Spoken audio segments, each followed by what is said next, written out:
All right, good morning, everyone. Glad to see everybody here on this final wrap-up day, half day. I'm John Sweeting again, Senior Director, Registration Services. I'm going to give you the Registration Service Department update.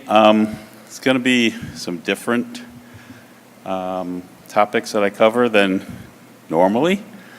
I've got a inventory manager, John Worley, who kind of challenged me to let him spice up our presentation and what we deliver to you guys and tell you about. So we're going to go with that.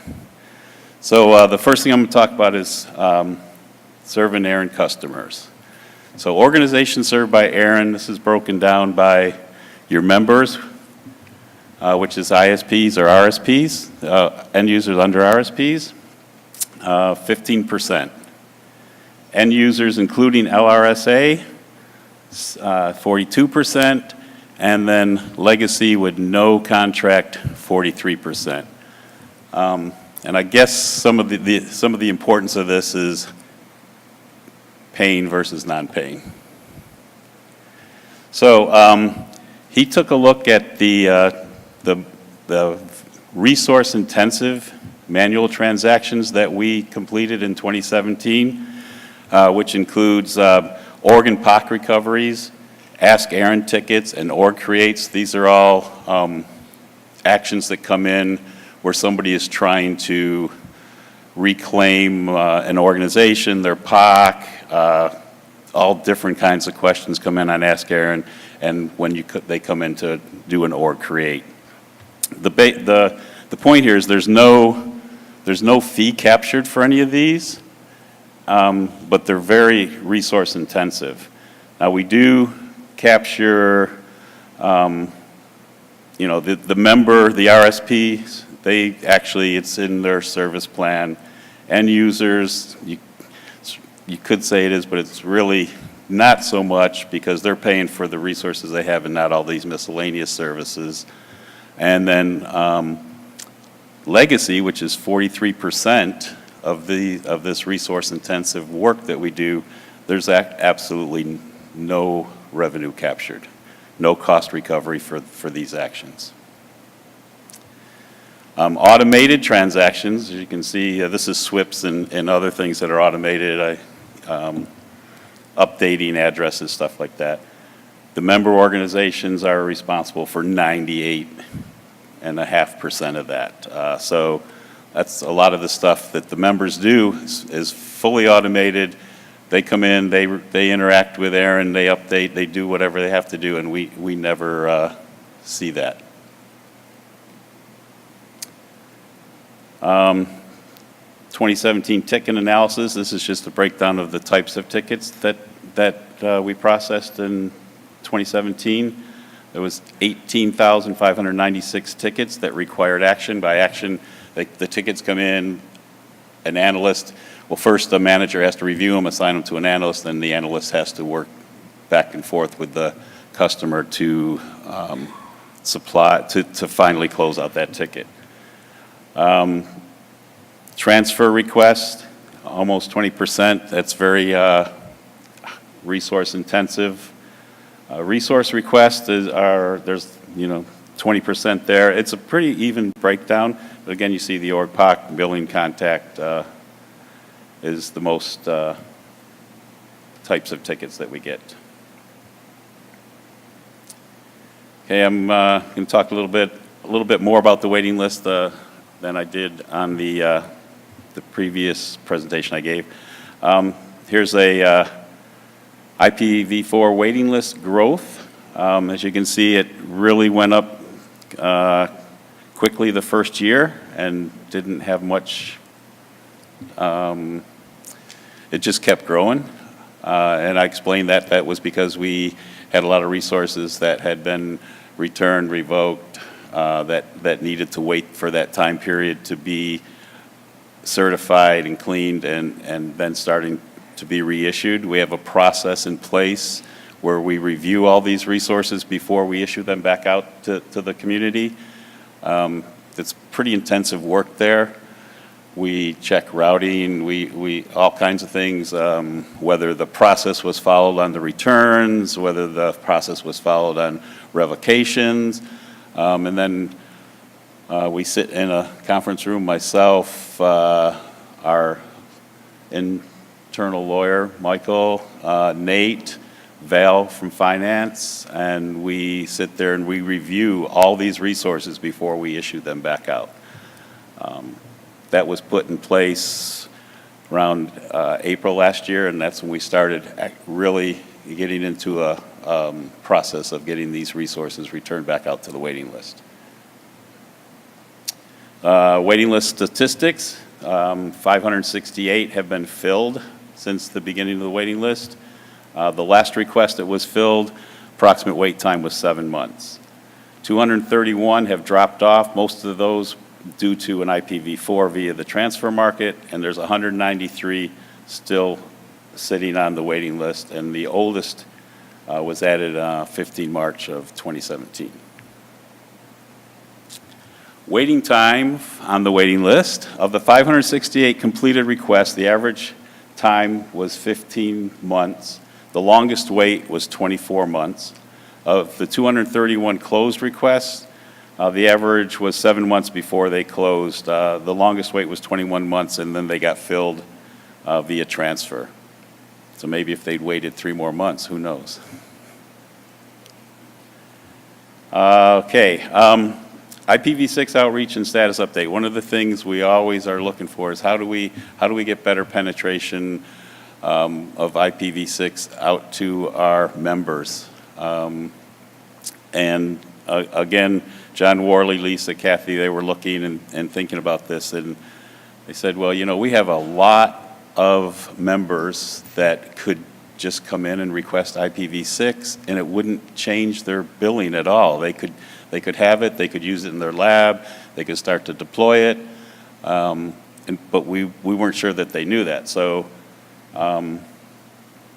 we did a little campaign, and the way we went about it is we identified all the members that had V6, the members without V6, and then of the members without V6, which was 2,435, we went through and analyzed their fee structure, and the ones that could actually get a /32 of IPv6 without changing their fees was 39% of the full members, but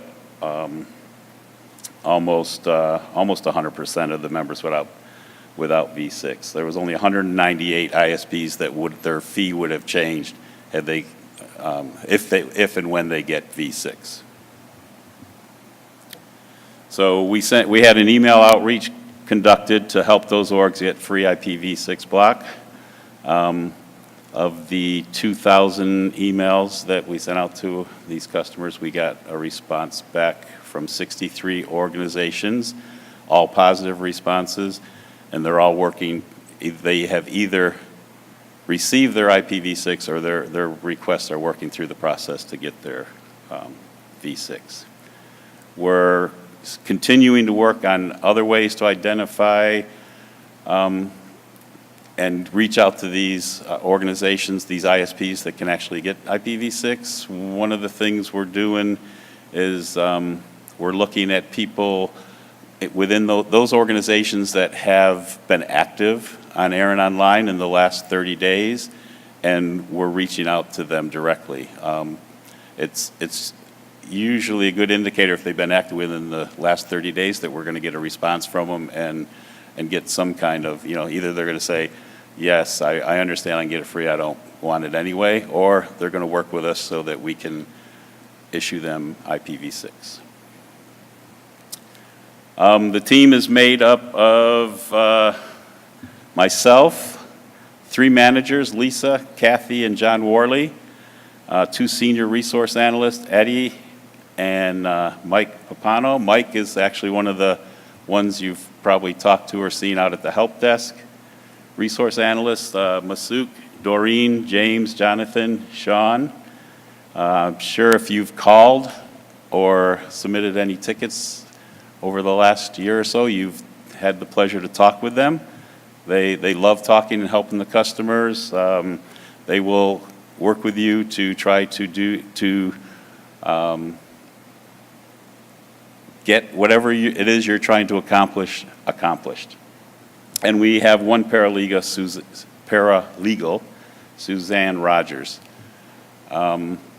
We were thinking of doing the same thing Susan did with the early childhood pictures, but there was a problem because cameras weren't invented when the senior director was a child, so we had to just can that. So there was no what's the stick called?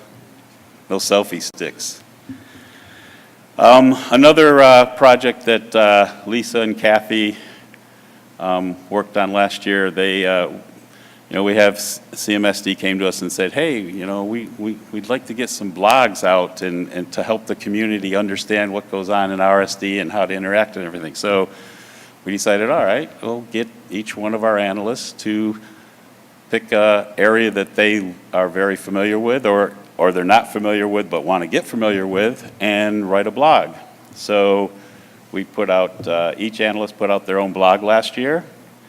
And if you haven't seen them, I believe they're on the Team Aaron site, and you can go and visit them. And it's got really good information in there. Plus, it'll have a little bio about that analyst if you want to get to know them better. And we're actually looking for suggestions for topics for 2018. They enjoyed it so much that they all want to do it again this year. Customer support requests for this year, first quarter, we've already had 941 help desk phone calls, 757 Ask Aaron, and 2,654 Hostmaster emails. Again, this is just the information on the telephone help desk. We're open 7 to 7 Eastern Time, Monday to Friday. Average wait time on the phone is 17 seconds until you hear one of our lovely voices. And the most common topics, point of contact, ticket status, Aaron online use, and transfer related questions.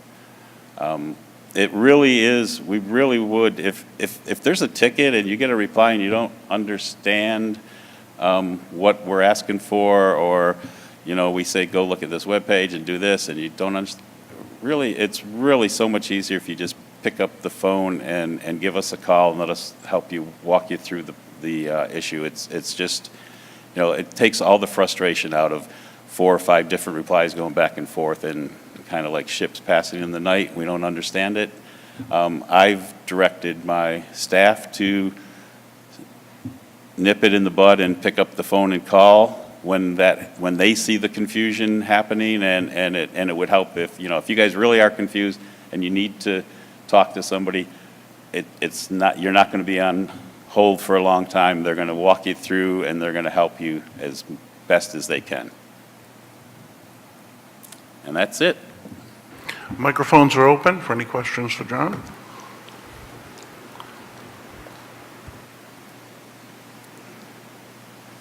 Andrew Dole.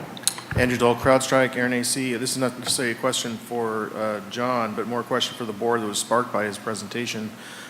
Did the board consider a transaction fee for legacy holders for manual processes that were highlighted as a very large % of our manual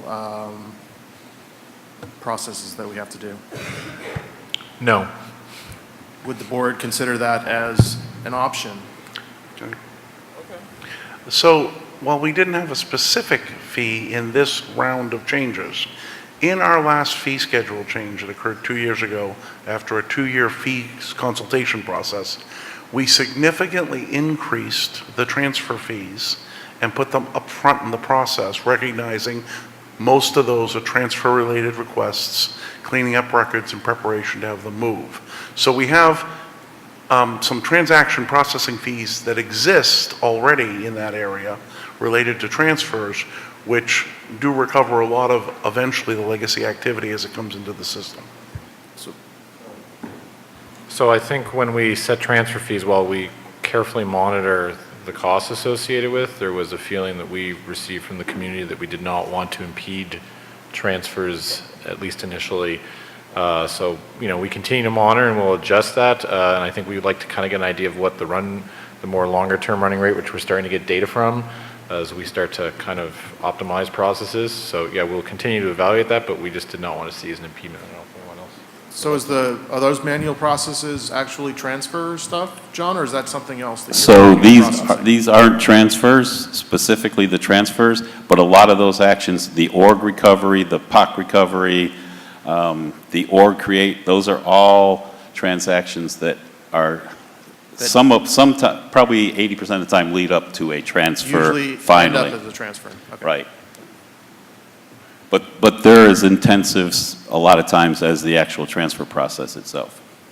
And in doing something regarding fees prior to that point, a fee that doesn't allow org recovery or that inhibits org recovery or POC updates is a fee that would inhibit accuracy of the registry. So there's a little bit of caution in terms of going after a segment that's really trying to clean up their data. Good. Go ahead, Joe. Joe Provo, Google, Aaron AC. I think we have a couple of comments that are in the same vein, so I struck the one Andrew covered. But yay, slide 6, because that shows we're really optimizing the automation for what the members need and want. But on slide 5, when it was the whole population of all the manual transactions, I understand a lot of it is related to scrubbing before transfers. Is it actually more or less evenly distributed across a population, or are there some significant outliers that deserve attention within either the under contract or not under contract populations? Was this slide you're talking about, Joe? No, it was the one where it was This slide. that one. Yeah, that was the unhappiness slide. And the question was? In the legacy no contract population and the end user includes LRSA population, is there any data reflecting whether or not those large amounts of manual transactions are distributed evenly amongst the population, or are there significant outlying entities?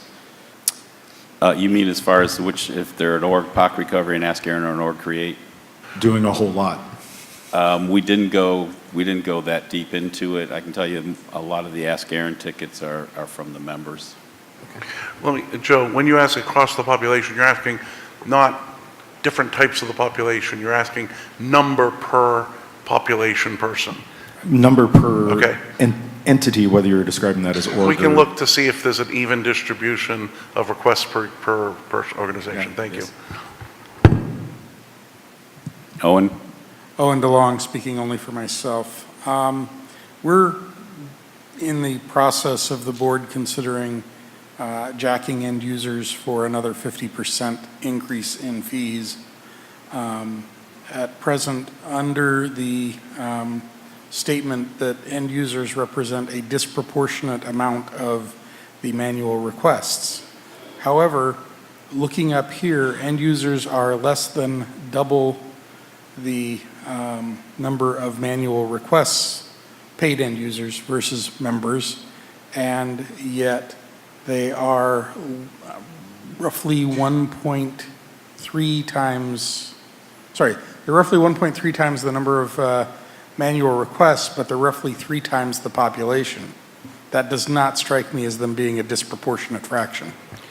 If you look at this, it does show that the end users, who are paying approximately 15% of Aaron's overall costs, are 36% of the manual transactions. If you allocated Aaron's costs by this chart, then the end user community and the member community making up the paying contracted communities, the end users and the member communities the end users should be paying about 60% of Aaron's costs. Presently, end user fees add up to 15% of our revenue. David? I think you go back one slide, or I couldn't remember which direction it was. It was the one, Which? that one. Thank you. The thing I'd be interested, is there any kind of breakdown on these as to whether they're related to V4 and V6? how much is the new direction of the world versus the old direction? Yeah, I can tell you transfer requests, all V4. Oh, yeah. As far as resource requests, no, I don't have a breakdown, but that would be V4, V6, ASNs. and ASNs. Yeah. That's one slide that didn't make it into this. I usually report it. It's averaging about 100 requests per month of each IPv4 and IPv6. Okay.